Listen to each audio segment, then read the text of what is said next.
My name is Niklas. It's a pleasure to be hosting this panel this afternoon. Good to see so many people here. Our topic today is building a workforce for the sustainable transition, and we have some amazing speakers that I will introduce in a bit, but maybe 2 words up front.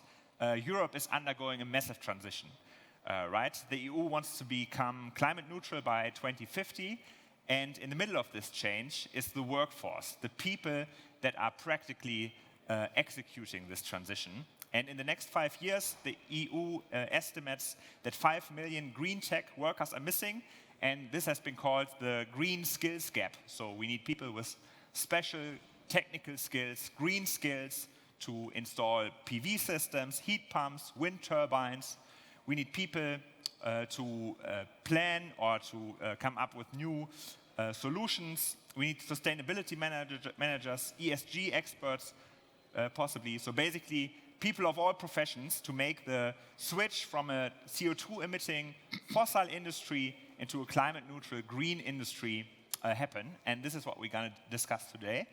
I'm excited about the speakers that I will introduce shortly. We have Apsara. You have maybe met her in the session recently here, all the way from California. Apsara is here representing Rio Earth Initiative, a youth-led initiative that supports climate projects worldwide.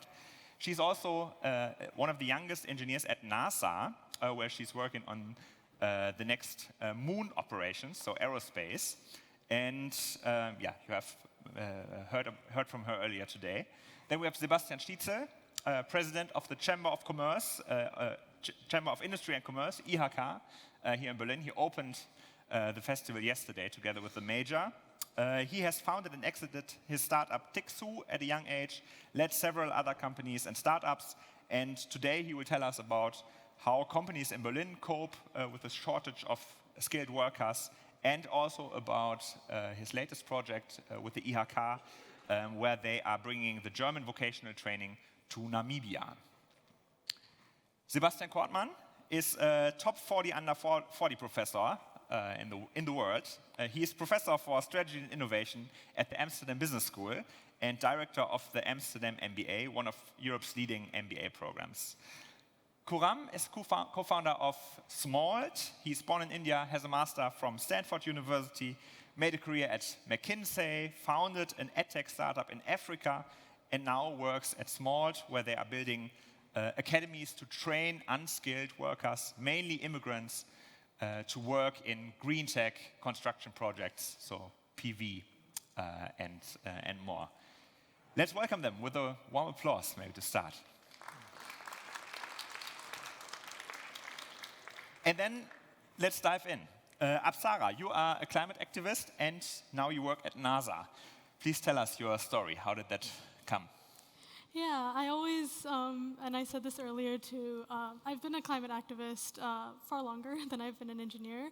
I started, my kind of story in activism started when Hurricane Ike first hit Houston, and I kind of was activated straight from there. I was 7 years old at the time, and I would consider myself an activist since then. I've been involved in this space, and pretty much right up until the end of high school, I was very, very involved in activism, and I still am in grassroots work.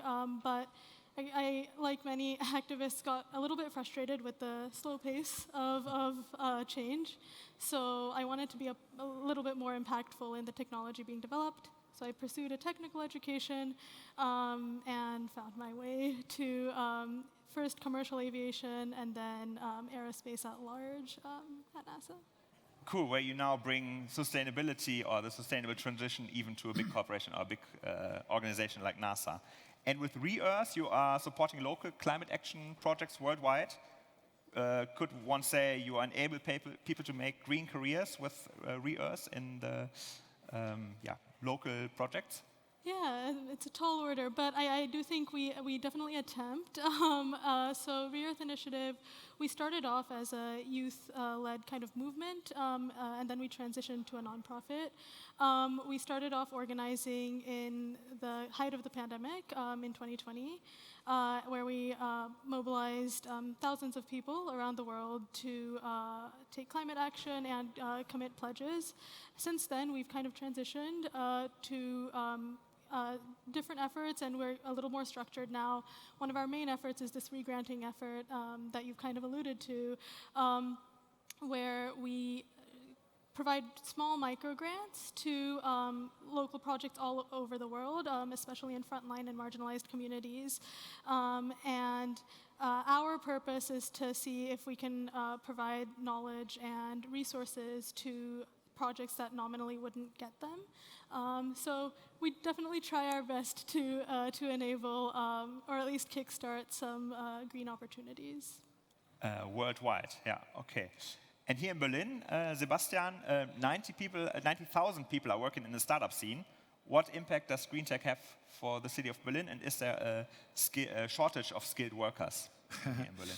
Yeah, so what should I say? The Berlin is the founding city of the Green Tech Festival, so it is a very important business area for Berlin in the grown-up scene, but in the startup scene as well. So we have like 50%, nearly 50% of the startups working on green tech topics in Berlin.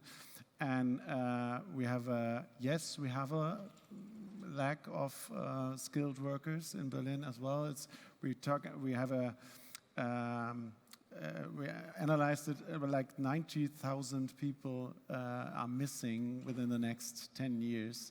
Are missing at the moment. 400,000 are missing only in Berlin within the next 10 years on all over different professions, not only the climate-related, not only the green tech, but overall.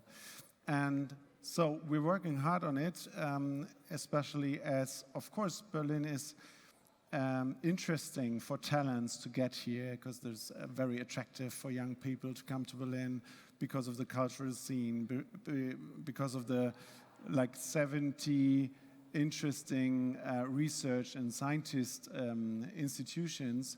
It is interesting, but we're competing with other cities around the world on these talents, and that's why we're working hard on it to get these people to Berlin.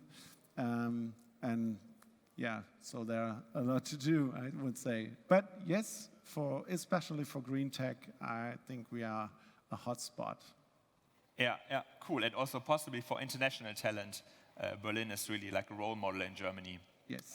That people from all over the world come here. Yesterday, someone told us Berlin is the only one world metropolitan in Germany, even though Hamburg is calling itself the gate to the world, but it's only the gate, right? The only real international city, at least in Germany, yeah. And last time we talked, you were in Namibia working on a project to bring the German vocational training to Namibia. Tell us about it. How did that come, and what do you do there? Yes, so we recognize that not only high-skilled professionals are needed, but also in the special field of vocational trainings, graduated people are needed. So our company said nearly 60% say they are aiming for people that are skilled workers in a vocational training profession, which obviously the Chamber of Commerce is responsible for. And so we try to discuss how we work on this problem. We have at the moment 7,000 open vocational training positions only in Berlin. At the same time, like 5,000 people searching for vocational training. So there is a lag still.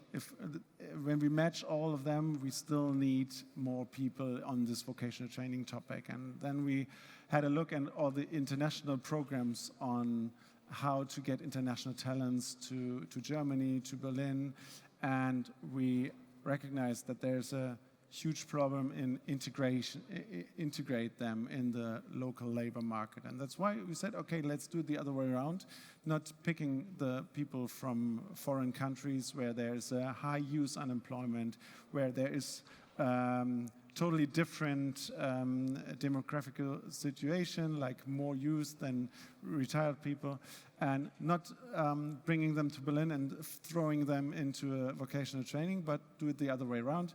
So pilot a vocational training abroad, train them there, get them German skills, cultural skills, and graduate them on a German recognized profession, and bringing them to Germany if they want after the graduation. And that's what we're trying to do and pilot. And that's why we're in Namibia. And we choose Namibia as, I would say, kind of a pearl of the global south, or the pearl of Africa, maybe. And it's logistical very interesting, because the same time zone, night flight, overnight flight, and very near to the German language. Yeah, cool. And you're preparing people to come to Germany to start here with basically a good education. It sounds familiar or similar to what you folks are doing at Smalt, Kuram. Tell us about it. Yeah, thank you. So it turns out, actually, there have been 2.3 million immigrants in the recent past, net immigration, that have already come to Germany. Many of these are immigrants, and you can hear parties like the AFD talk about how they're not well integrated, or they have not been usefully contributing to our society, right? But in fact, what we find is that there's a lot of talent among these people, and what they need is a little bit of help, right, in order to get into the productive workforce and contribute to the green economy, right? So we've looked at home and industrial electrification needs. So that is solar, heat pumps, also window refitting, right? And these are all trades where there's a huge shortage, as Sebastian mentioned. And what we are working on is a 3-step process in order to be able to fill the gaps, primarily with immigrants who are already here, right? The first step is working within the framework of what the existing trades certification allows, in order to be able to take unskilled workers, or unskilled from the perspective of installing solar, heat pump, etc., putting them through our academies, and in the shortest possible time frame, bringing them into real work, not alone, but in partnership with skilled Meisters and Gesellen, right? So that they become apprentices, right? And they're able to leverage the talent that's growing older and learn from them. And in addition, we give them technologies. So there's a lot of workflow guidance, and there's a lot of now even AI that's supporting faster, more efficient installation. So instead of whatever, 5 million or 3 million people that are shortage, right, we only need half of them, because they can be leveraged through technology, right? Mm-hmm. And we help them sort of, get better while they're installing. So initially, we even hire them, and they continue their training. And then once they graduate, we actually enable them to start their own businesses and become our franchisees, so that we can scale massively across Europe. Mm-hmm. Cool. So possibly the German education system is not solving the topic of educating people who don't speak the language so well, or it's a long way through the German education system. It is, I would say, probably, it is, I think, the best education, but it's probably too good and too long, right? Yeah. You learn a lot of generalist skills. So what we're trying to do is train the specific skills in our academy, right, and then leverage the people who've been through the broader one. Yeah, that's another project we're working on as German chambers and of industry, to work on this too long, too much, but shorten on the and focus on the real topics. And maybe talking about international talents, we have like 16% of all the workforce in Germany is having a non-German passport. And in Berlin, 2/3 of all new jobs since 2019 are non-Germans. So wow, yeah, that's the importance of international talents is very high. Yeah, absolutely. International talents, you are also working with Sebastian Kortmann at the Amsterdam MBA. Once they graduate, are they all going into green tech as well, or what are they doing at the moment? All of them. No, it's interesting. So I think you have to reframe that question a little bit, because they're not specifically looking for a vertical for green tech per se, for a role in sustainability, but it needs to be built in. So it's getting, so the question, the requirements from a green, sustainability-oriented perspective, it's not really a differentiator anymore. So that you want to find a job in sustainability, lead the department of an organization where it is kind of squeezed into a function. It's really a mandatory requirement. And it's not only, so once the students graduate looking for jobs, it needs to be built into the companies for which they're applying. It's also part of the city, their experience. They also want to live in greener cities. They want to live in cities that are very tech-driven, because they want to be close to markets. They want to be they want to get the exposure to these organizations that are tech-driven, that are green, that are paying good salaries. And this is also, so that's why we're competing a little bit, because the way we attract a little bit, let me get to my point. It is, so when we sell our program to international talent from all around the world, we're not only selling the content, the 1 or 2 hours that the students sit per day in the classroom. The question is, how do we sell the 24 hours in Amsterdam, including the content, including the experience, including the way of life, including the exposure to green tech and companies that fit their profile, that fit their requirements. Yeah. So in that sense, it's not a competition. I think we need to do everything to integrate international talents, even the ones that are here and the ones they want to come to Amsterdam or to Berlin. So we need them. Absolutely, and it's also, we're competing and collaborating, I would say, because that's better. What really works well, you said Hamburg is the gate to Europe. What really works well for us is the value proposition. Use Amsterdam as the gateway to Europe. So when you get your MBA in Amsterdam, you can apply for jobs in Berlin. You can go to Madrid, because the mobility, the flexibility that they have is just immense. And if you have this European market with all the ups and downs available as a potential job market, it makes a huge difference. And yeah, it's a big asset for especially international in these days. talents. Yeah. Yeah. Yeah. And having a job with a purpose, does that play a role in the decisions of young people in general, would you say? Absolutely.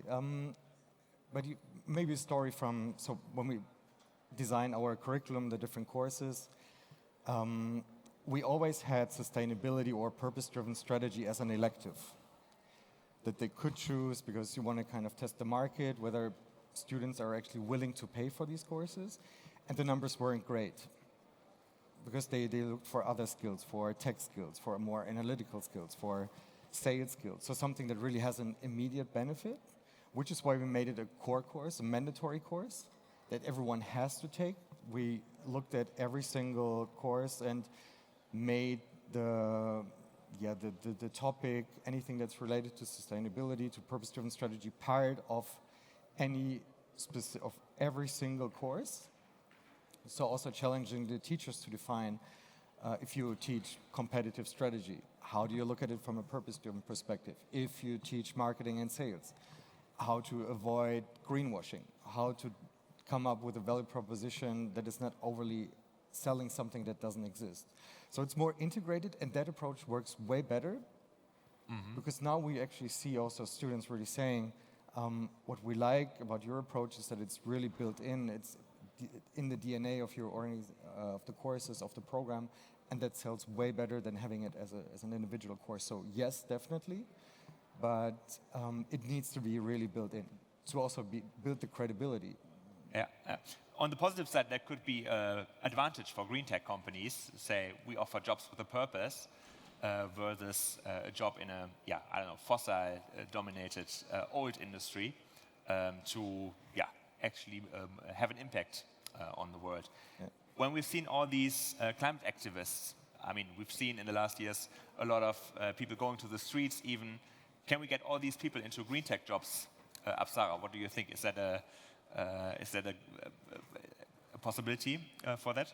Yeah, absolutely. And I kind of want to build upon something that Sebastian mentioned, where I think that more and more people who, especially young people who are entering the job market, are coming in with the purpose. I think Gen Z has experienced kind of a 10% increase in our population being involved in social justice movements and activism. And more, I think, especially in like the corporate landscape, we need this kind of integrated approach where sustainability is not working in its silo, similar to a class. It's not working on its own, but it's very much integrated within corporate strategy. And we see this happening slowly, but I do think it needs to be more dramatic. And you'll see a lot of young people look for this when they're applying to jobs.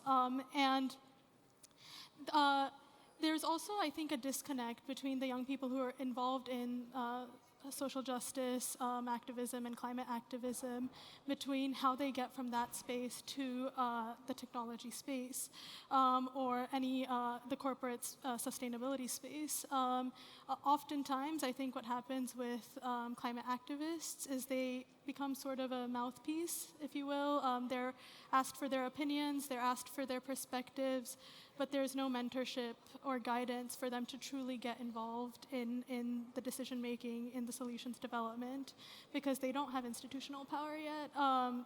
So it is kind of the prerogative of people who have that institutional power, academia as well as corporate institutions, to enable these climate activists who are very purpose-driven, who are often willing to do this work for free,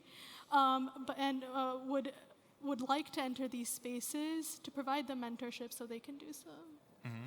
So we have to, basically translate the energy or transport the energy into actual climate jobs. Possibly they are all very technical, or many green skills are technical skills as well, like in the crafts, for example, or also when it's about innovation and so on. There we've seen, we've talked a lot about AI everywhere recently. What role will AI play in this? Will it solve the problem or have any impact? What do you think? Someone has a... So I can start there, right? So, many people are worried about AI taking away jobs. Turns out a lot of the green jobs that are coming on involve us installing things like solar and heat pumps in people's homes. That's the largest share of jobs that we are seeing coming to the green sector. Now, you can have all the AI you want, but the rooftops are going to require a human being to go up there, and the electrical boards need to be fixed in the cellar with a human being, right? Even with the advent of robotics, right? So what we're actually seeing is that these are jobs that will sustain, right? And a lot of that energy which we're seeing from, climate activists, right? We hire a lot of them, right? They really want to work in these spaces, right? And we train them and direct that energy towards installing these things. Now, the interesting thing is that what we can do is enable these green-collar jobs to be far more productive using technology, especially AI, right? So we equip all of our workers with workflow guidance, right? So they get active guidance on, okay, what is the roof type? What is your skill? What is the equipment that you're using? And you get customized guidance to say, okay, this is the fastest way you can install, and make sure there's no rework rates, right? And then every one of our worker apps has a phone button, and when you call it, it used to go to the Elektromeister. Now it goes to the Ubermeister, which is an AI, right? And has all the knowledge of our Meister already in there, so they get like specific guidance, right? So there's huge potential for technology, including AI, to actually enhance the productivity and actually enable the electrification and the greenification of our assets. And I think the second topic will be, you mentioned it earlier, so AI will play an important role in educating people, because we have this customization possibility in education as well. You can train people on their strengths and work on their weaknesses very more customized than you have with the teacher standing in front of a class of 30 people. So I think AI will play. Took some time, and maybe you have another opinion. Yeah. It's not about universities, but some things of training, some standardized things of training can be really with a higher productivity and with a more customized training possibilities using AI. but interesting. So I spoke to a CEO from a tech company in Amsterdam, and they have their own version of this, right? The co-pilots of this world, let's say. And even within this organization, adoption is only 20 to 30%, because they also track what kind of tools are used, and the adoption is still not there where it could be, and it will take some time. But also, very important, I think, from an educational point of view, the way we teach kids, or the educational system has these exams. They just have to replicate the knowledge, the frameworks, the tools that they have learned in this very front-heavy type of classroom experience, and then get the approval from the teachers, which then, of course, say, yeah, this was wrong or right. But this needs to be flipped in a way that we train students to evaluate results that come out of AI, that think critically about the different insights, inputs they get from using these tools. So they need a completely different skill set, which is less output-oriented, focusing on those exams, assignments where someone says yes, correct, yes, no, but we need them to become the teachers of AI, because eventually AI will become, it's not a tool really, right? It's the co-workers of the future, and if you work with those co-workers, if you also want to train and educate AI, you need to be able to think critically about the results and bring in the human component to the whole decision-making process. Yeah, possibly it will also help with the language barrier in education. I mean, I'm impressed with the live, somewhat impressed with the live translation here, but it would definitely help an immigrant to learn. Huge. I mean, language is a big factor. We're sending people to homes, right? And all of our equipment has German, instructions, right? And our workers are mostly non-German speakers, immigrants, right? You will, by the way, meet one of them. He's coming on stage right after this, so I hope he can share his story. But all of it is automatically translated through voice, and it really helps the acceleration of bringing immigrants in. Yeah, and if AI or possibly automation is going to take any jobs, and possibly like in production, in factories, and this would again set people free to be reskilled to work in the crafts. On the other hand, possibly another challenge if someone has worked at Volkswagen for 20 years to now reskill them to do different jobs in the green tech industry. Can I add something? Yeah, please. I do want to bring up one thing, and I do think there's challenges that exist with widespread AI adoption, especially right now.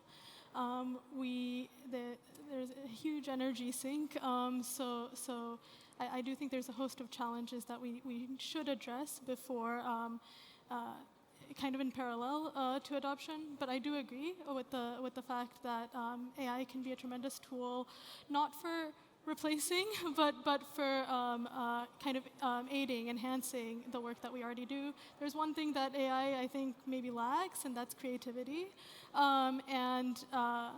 So the people kind of who we will reskill will be able to provide that insight. It kind of goes back to teaching AI, evaluating the results that AI gives, bring their own insight, emotion, creativity. These are aspects that AI will not, at least right now, will not bring to the table. So making sure that we are kind of considerate of that and not just blindly trusting, but using it in a way that is effective. I actually wonder, Apsara, if we actually looked at research where the amount of energy the AI consumes, are we actually installing enough solar panels to even offset that?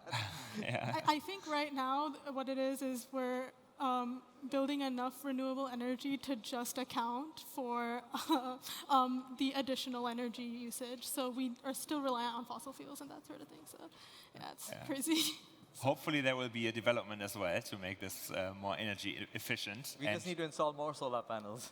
Yeah, and I guess, I mean, it goes for all industries. There have to be new solutions and more energy efficient solutions. And I would say, I mean, the green transition, I would say, is or maybe to sum it up, I would say is the task of the century for us. And people play the main role in it, right? They have to transition from old fossil fuel jobs into new roles. We have to come up with new career possibilities, possibly make our education system a little bit easier accessible, for people who are migrating or for people who are. We are actively searching and bringing in from other countries. Yeah, and I would say green tech companies have a huge chance here to offer jobs with a purpose and to actively make this transition happen.